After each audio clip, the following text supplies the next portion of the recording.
Warhammer enthusiasts, we've all experienced the feeling of going into the store, finding this one model that either completes our beloved army or just looks incredibly cool. And we think, yup, this is it. I'm going to take this baby home and do a nice little paint job.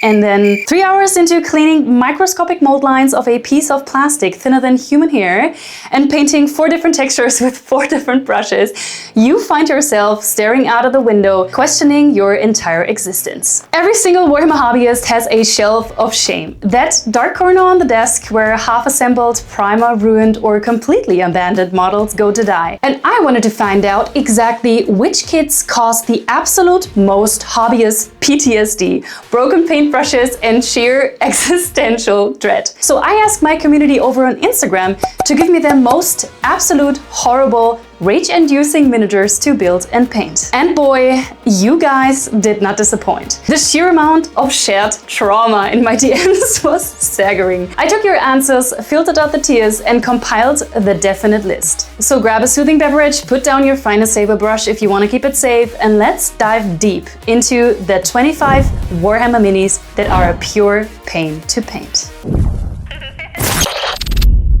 Number 25, the Empire Steam Tank. Starting off with a legendary classic that was recently resurrected for the old world. On paper, it's pretty iconic. A massive rumbling block of Renaissance-era industrial engineering. And you think, cool, it's just a big vehicle. What can go wrong? It'll be easy to paint. Big mistake. This kit is a historical relic of old school modeling design. And y'all said that the biggest issue is structural alignment. It's made of large, flat panels that rarely want to sit right. You will inevitably end up with a massive, yawning gap right down the middle of the hull or the boiler plates, needing a literal tub of plastic glue or putty or green stuff to smooth it out before you can even think about priming it. Combine that with dozens of tiny individual rivets that you have to manually shade and highlight, and this tank will drain your hobby energy before you even finish the base coat. Number 24, Malstrain Gene Stealers. Necromunda players know a very specific type of agony, and the Malstrain Gene Stealers from the depth of Hive Secundus are a prime example. I mean, they also go by the name of Abomination Gang, which is so adequately fitting in my opinion. These aren't the standard clean Tyranid models. They are so weirdly mutated and asymmetrical, just absolutely horrible. The pain here comes from trying to paint organically. They are covered in Gene Stealer skin, weird exposed organs, cancerous growth, and limbs and claws that stick out at bizarre angles.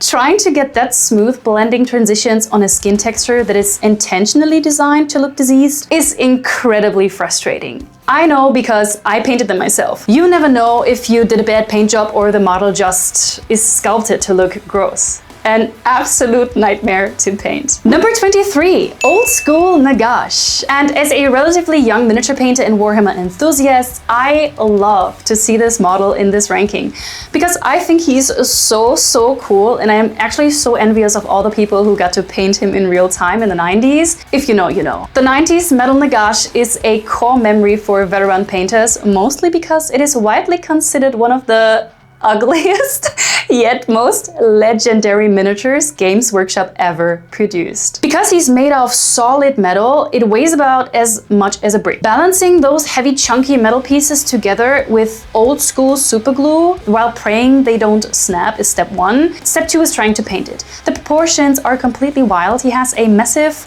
clown-like crown and weirdly flat robes, trying to make a 90s metal sculpt look good with modern painting techniques like non-metallic metal or smooth glazing is an exercise, and now I kind of want to get my own Nagash model from the 90s from eBay and try to paint it somehow. Maybe this is a good idea for another video. And going through my Insta DMs, you guys really made me laugh with this one. Number 22, a whole Chaos Space Marine army. This entry isn't a single miniature, it's a kind of a lifestyle choice of pure suffering. Ask any Chaos player on Reddit what their greatest enemy is, and they will say trim. Painting a single Chaos Space Marine is an absolute blast. They have character, mutations, and cool armor, but painting a 2000 point army of them, that means painting miles and miles of tiny raised metallic borders around every single leg panel, shoulder pad and backpack. It is a grueling assembly line of painting black or red panels and then spending 3 hours per model meticulously tracing the gold trim. By the time you get to model number 30, you are going to question all your life choices, trust me. And I painted one Chaos Space Marine, and I already had enough for a lifetime. Number 21, Alarielle the Ever Queen. Alarielle is a breathtaking centerpiece for the Sylvaneth. She sits atop an absolute massive Wardroth beetle. Such a cool miniature. The beetle itself is a joy. Lots of fun, organic chitine, moss, and a giant carapace. But Alarielle herself gives me anxiety just to look at her. She stands on top surrounded by flowing robes, an ornate spear, a branch-like crown, details that catch on absolutely everything. And the real pain here is the texture on a massive scale. In one sitting, you have to switch from painting ancient wood bark and mossy stones to smooth, flawless, elven skin, translucent insect wings, metallic armor. If your painting styles for organic wood and smooth skin don't mesh perfectly, the model looks just weird and messy. So in my opinion, this model is absolutely incredibly beautiful to look at. But painting her? Hell no. Number 20, Tyranid Termagants. This entry isn't annoying to paint because of its complex sculpting, but because of its sheer crushing scale. Good gosh. They are small, scuttling alien bugs with relatively simple chitine shells. Painting one takes maybe about, 20 minutes in a box art color scheme, but nobody ever paints one Termagant. The hive mind demands swarms. When you open a box and realize you have to paint a lot of these individual identical little bugs to field a legal competitive horde, applying the exact same color scheme to the exact same carapace edge, you will experience total catastrophic hobby burnout. Maybe this is why every Termagant I ever painted looks completely different. Nintendo Army for the win. Number 19, Necron Doomsday Ark. From the deep tombs of the Necron dynasties comes the Doomsday Ark, a floating chariot of death armed with a cannon capable of vaporizing entire squads in a single blast of raw quantum energy. Love it. It looks incredible on the tabletop, but it is widely considered one of the biggest pains in the ass in the entire Warhammer hobby. The painting nightmare here comes down to a structure. The hull of the ship is sculpted like a giant open ribcage, and suspended right inside that ribcage is a long row of individual Necron warriors acting as the crew, completely surrounded by a complex steering, columns, and energy wiring. If you make the mistake of fully assembling this vehicle before painting it, you have essentially sealed your fate. Your paintbrush will not be able to physically squeeze through the interior plastic ribs to reach the inner details. It forces you to paint dozens of individual floating pieces separately before gluing the final cage together. Absolutely annoying. Number 18, King Broad. The undisputed king of the Mega Gargants is a massive towering centerpiece model. While big models can be fun because you can really show off your skills, King Broad is a trap if you don't own an airbrush. His back and shoulders feature massive expanses of flat skin, and trying to get a perfectly smooth, unstreaky flesh tone across an area that large using a stand-up paintbrush is incredibly difficult. On top of that, Broad is covered in trophies and ropes and shields and tiny structural details. Absolutely terrifying miniature to paint. Number 17, Flesh Eater Courts. Expanding on the Crypt Ghouls, the entire general infantry roster for the Flesh Eater Courts presents a massive mental hurdle.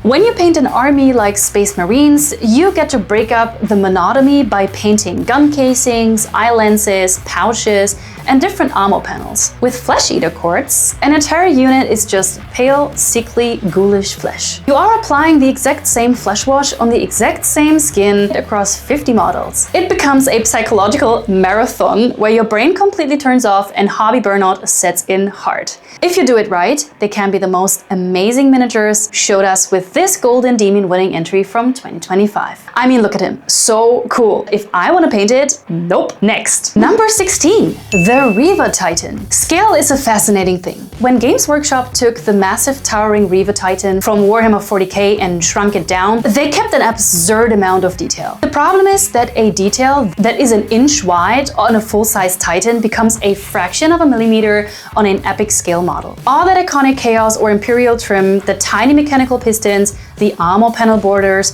they all become microscopic. You need the steady hands of a neurosurgeon and a brand new perfectly pointed detailed brush just to paint the leg armor without getting metallic paint all over the black internal machinery. Absolutely horrible to paint. Number 15, the Incarn, and I really hope I pronounce it correctly. The Eldari avatar of Inet is visually one of the most stunning miniatures Games Workshop has ever designed. But it is a logistical nightmare for a painter. The Incarn itself is a beautifully graceful elven figure, but it is entirely encased inside a massive swirling vortex of spirits, bones, and psychic soul energy. The character is literally in the eye of a plastic hurricane. If you assemble this model completely before painting it, you have essentially failed. You just have failed. It requires an incredibly strict, stressful sub-assembly process, but if it's done, oh my, such a beautiful miniature, one of my absolute favorites. Haven't painted one though, and will I in the near future? I think the fuck not.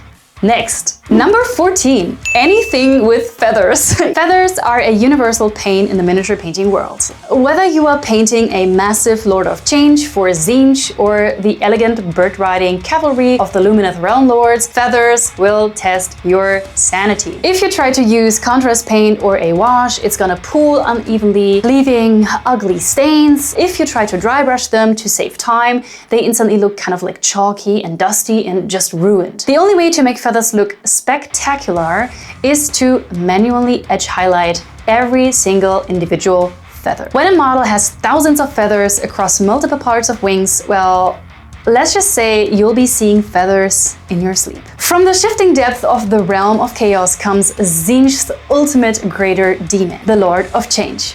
Lore-wise, these massive monstrosity are the supreme masters of sorcery, mutation, cosmic manipulation, energy, and twisting reality itself. I love Tzeentch, and I myself painted some screamers from the disciples of Tzeentch box, and these miniatures are so beautiful. But any feathers?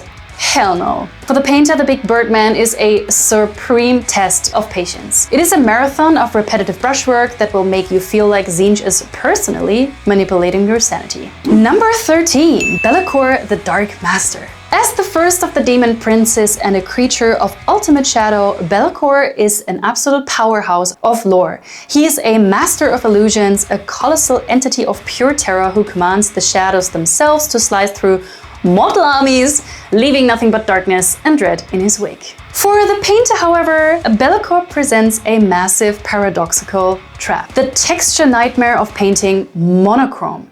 Because he's a creature made of literal shadows and dark flesh, his main body is supposed to be overwhelmingly black or dark gray. If you just slap a flat black paint on him, he's gonna look like nothing. To make him look like a masterpiece, you have to smoothly blend countless micro layers of deep grays, blues, or purples across massive expanses of muscular demon flesh and enormous leather wings. Even worse, he has a lot of secondary details, and while you are trying to keep his skin blends flawless, you have to navigate around skulls and warp runes that are basically cut into his flesh, trophies and fabrics, and so on and so on. And a swirling plate of fire. It is so horrible. Everything requires an incredible focus, or the entire model will easily dissolve into a muddy, unreadable mess. Despite from being pretty expensive, this miniature has definitely earned his rank in the list of the most painful to paint Warhammer miniatures. Number 12, Triumph of Saint Catherine.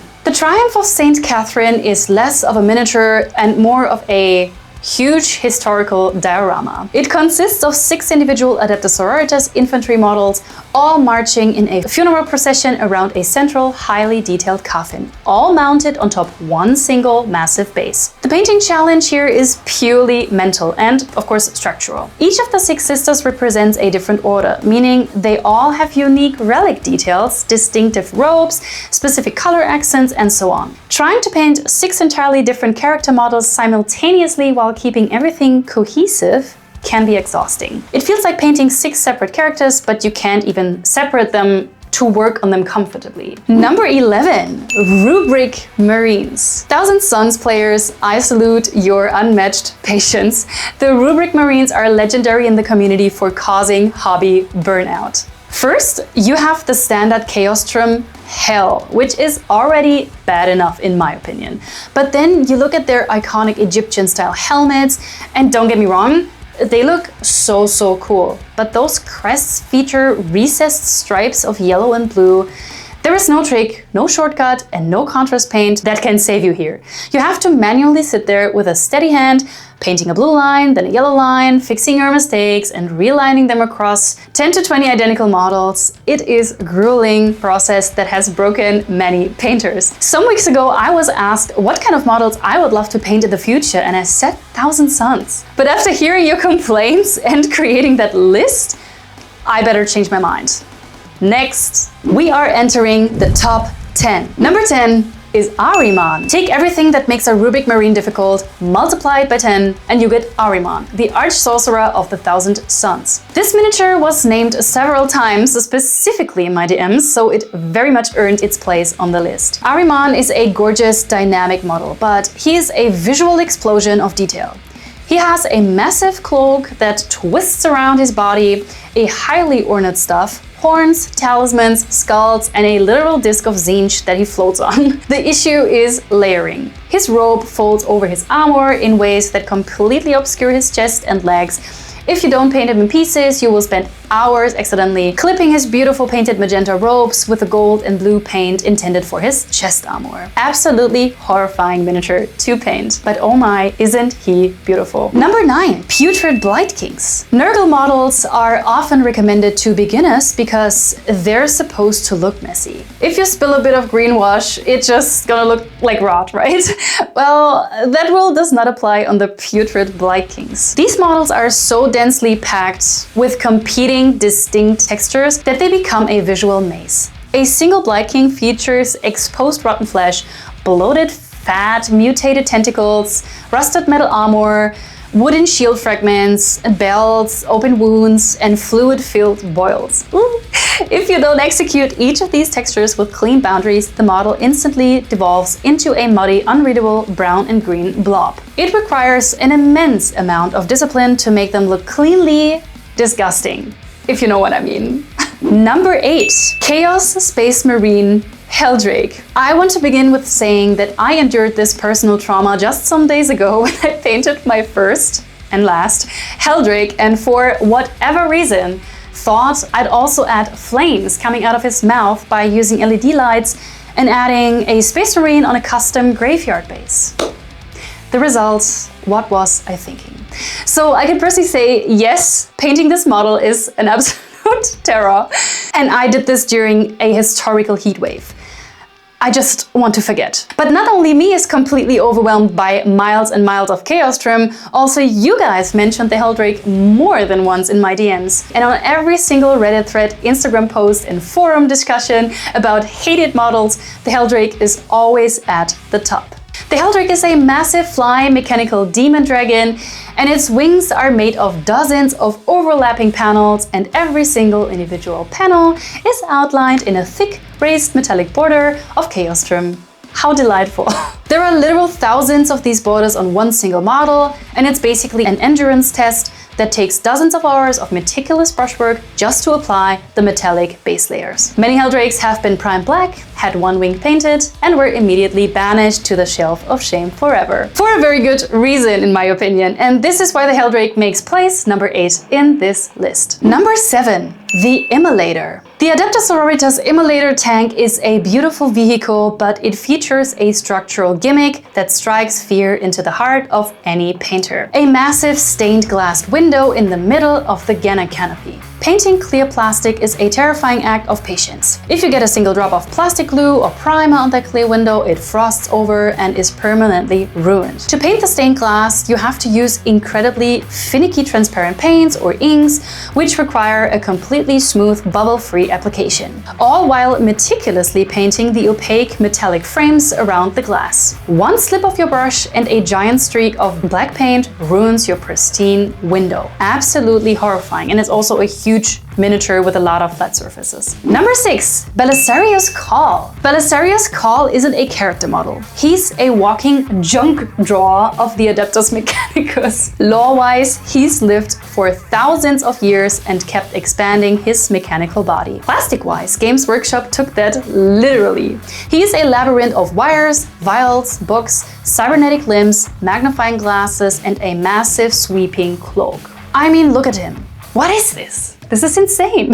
An absolute psychological nightmare to paint, but when it's done, what a magnificent miniature. Getting there?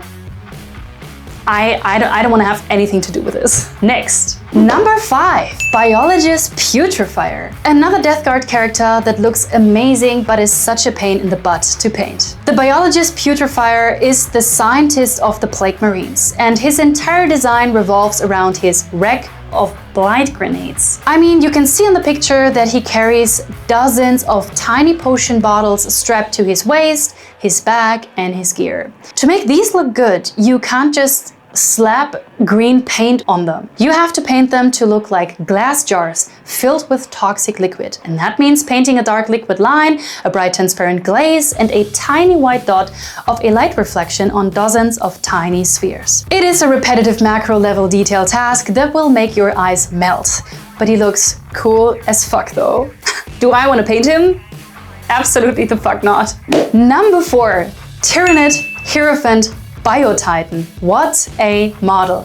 For our 4th place, we have to look at Forge World resin at its absolute worst. The Hierophant is a massive towering alien biotitan for the Tyranids. Because it is made of heavy resin, it suffers from a major flaw, basically in physics. The model is incredibly massive and top-heavy, but it stands on 4 incredibly thin, spindly alien legs, and over time, under the sheer weight of the resin, and maybe the heat of the room, those legs will warp and sag and bow out, causing the centerpiece model to lean forward and maybe snap off its base. Painters have to drill massive metal rods into the legs or build custom scenery just to keep the model structurally sound while trying to paint organic skin textures across a piece of plastic the size of a literal cat. Like, what the fuck? Tyranids were my first army and I love them, but this thing, get me out of here. But now, it is time for our top 3. Number 3, Fulgrim, the Demon Primarch. The Demon Primarch of the Emperor's Children represents the pinnacle of Games Workshop's modern design capability. And the pinnacle of painter anxiety as well. Fulgrim is a breathtakingly complex model featuring a massive snake-like tail, multiple arms holding elegant swords, and sweeping wings. Because Fulgrim is the Primarch of perfection, the model demands a perfect paint job. The density of details is staggering. You have to seamlessly blend smooth violet skin tones across a massive body, transitioning into metal armor trim, and then paint 2 massive wings of individual feathers. The sheer scale and also the importance of the model create a paralyzing fear of messing it up. If I had finished a Fulgrim, I'd be so proud of myself, like damn. Number 2, maybe a surprise? The Wave Serpent. Place number 2 was a little bit surprising for me at first. So many of you said one of the most annoying minis to paint is an Eldari Wave Serpent. At first glance you might think, why is this on the list? It has no trim, no feathers, no wires, and so on. And that is exactly why it's a pain to paint. Because after taking a closer look and doing my research, I realized that the Wave Serpent is comprised of massive, sleek, perfectly smooth, curving aerodynamic panels. There are no textures to hide your mistakes. Large, flat surfaces are universally known as the hardest thing to paint cleanly by hand. If your paint isn't thin to the absolute perfection, your brush strokes will show up instantly across the entire hull. If you don't own an airbrush, achieving a smooth, flawless, factory clean look on an Elder vehicle using a traditional brush is a masterclass in patience, requiring dozens of paper-thin translucent layers. I have so much sympathy with the heroes that dedicated to paint a Wave Serpent, and it's so clear to me that this miniature made place number 2. And now we have finally reached our winner, Place number 1 in the list of the most horrible and painful Warhammer miniatures to ever paint. Number 1 is the Lord Discordant on Hellstalker. And with that, we have arrived at place number 1, and an overwhelming number of people complained about this miniature. Chaos Space Marine players know a very specific brand of psychological torment, but this miniature takes the crown as a localized disaster zone of detail. Lore-wise, he's a machine-obsessed heretic who overrides the pained spirits of dying war machines while riding on a skittering cybernetic demon beast. Of course. The painting reality of this model is an absolute gauntlet. You aren't just painting a Chaos Space Marine, you are painting a multi-limbed mechanical nightmare that fuses flesh and warp metal and complex tech, and every square inch of the Hellstalker mount is a weird web of exposed cables and vials and lines and mechanical joints. Then comes the ultimate test of patience. And again, it is trim. The armor plates of the beast, the rider's custom gear, and the mechanical limbs are absolutely covered in tiny, raised chaos borders, trying to trace all that gold or iron trim around vulnerable recessed cables without getting metallic paint all over your beautifully shaded organic demon flesh requires an intense sub-assembly process and an iron will. If you don't break this kit down into multiple separate pieces before priming, you will find yourself completely trapped by its geometry. I am absolutely not surprised that a Chaos Space Marine miniature made place number 1 in our ranking of the most painful to paint Warhammer miniature of all time. Now, before we wrap up, we have to talk about a few honorable mentions that my Instagram followers brought up constantly. These didn't quite make the main list, but they deserve a very special place in the hobby Hall of Pain. And that is terrain in general. Warhammer terrain looks incredible on the table, but painting it is an absolute chore. Whether it's the Gothic ruins of Imperial sectors or the splintered wood of Skaven gnawholds, terrain is just a giant pain of dry brushing grey rock and metallic pipes for hours. It's huge and it eats up massive amount of paint, and of course it lacks the fun, rewarding details of a character model, and it always feels like a hurdle you have to clear just to play the game. And another honorable mention is the dreaded white armor. This isn't a specific model, but it is an honorable mention that is universally feared. Painting white armor is a test of sheer willpower.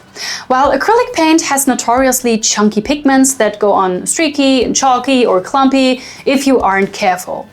To get a smooth, pristine finish, you have to build up dozens of thin glazes of off-white and light gray on one single mistake or a thick layer, and the whole panel looks like textured ceiling paint, forcing a complete restart. And that is the list, ladies and gentlemen. 25 models that are guaranteed to test your patience, ruin your life, or make you want to sell your gray plastic collection on eBay. But now I want to turn it over to you. Would you guys agree with this list? Did your personal nightmare model make the cut? What is the worst miniature you have ever personally had to paint? Let me know all your hobby horror stories in the comments below. And if you enjoyed this therapeutic trip through our collective hobby trauma, make sure to like and subscribe. I would really appreciate it. Thank you so much to my patrons. As usual, you're the very, very best. And until next time, happy painting, look out for that chaos trim, stay curious, stay chaotic, and bye! Tschüss! Auf Wiedersehen!